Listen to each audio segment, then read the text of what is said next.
In this video, we'll be taking a look at Kentmere's Pan 400. This film is a panchromatic black and white film with an ISO 400. It features fine grain and good sharpness with a broad tonal and contrast range and versatile exposure latitude. So essentially this film is like a budget HP5. For this test, I shot this film at 2 different ISOs. I figured since this film is sort of a cheaper HP5, a lot of people would probably try pushing this to 1600, so I did 400 and 1600. First we'll look at the 400, and I did the usual X-Haul at 1:1 for this test.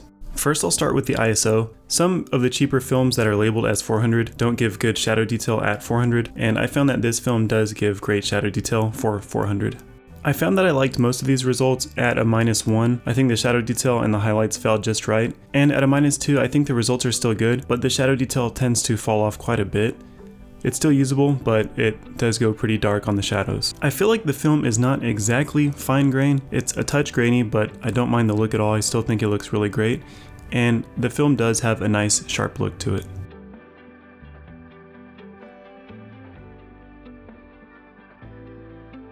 I included a close-up shallow depth of field shot so you can see how the grain renders in the autofocus areas. I think some people might use this film for portraits, so you can get an idea for how the grain interacts in the image if you were to use it for more shallow depth of field portraits. I included the color checker again in this one because the very bottom last row you can see the tonal scale, and this film does display a nice range of tones in that tonal scale, and you can see that this film is very clearly panchromatic. You have good sensitivity across all the colors.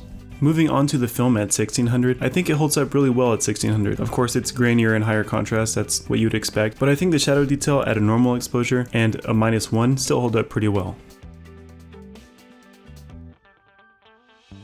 Once we start getting to 2 stops under, we start getting into a little bit of trouble. The image is still holding up decently, but it's getting pretty muddy and the shadows are going very dark. I think if you were in a pinch you could probably make this work, but overall it's not your best case scenario.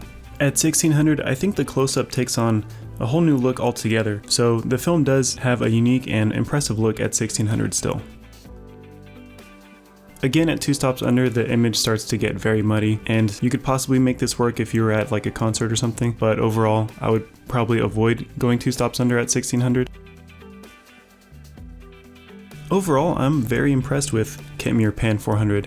This is a very capable film. It does everything that you would expect it to do. I think the only things that you're really sacrificing with this film is a little bit finer grain and a little bit better shadow detail, but for what it's worth, this film is actually really great. I would definitely recommend giving this film a try, and my only advice is maybe just treat it a little bit more careful when you're underexposing if you do push it. Other than that, I think this film across the board is pretty great. What do you guys think about Kentmere Pan 400? Have you already shot this film, or would you be willing to give it a try? Let me know in the comments, and we'll see you guys next time on The Negative.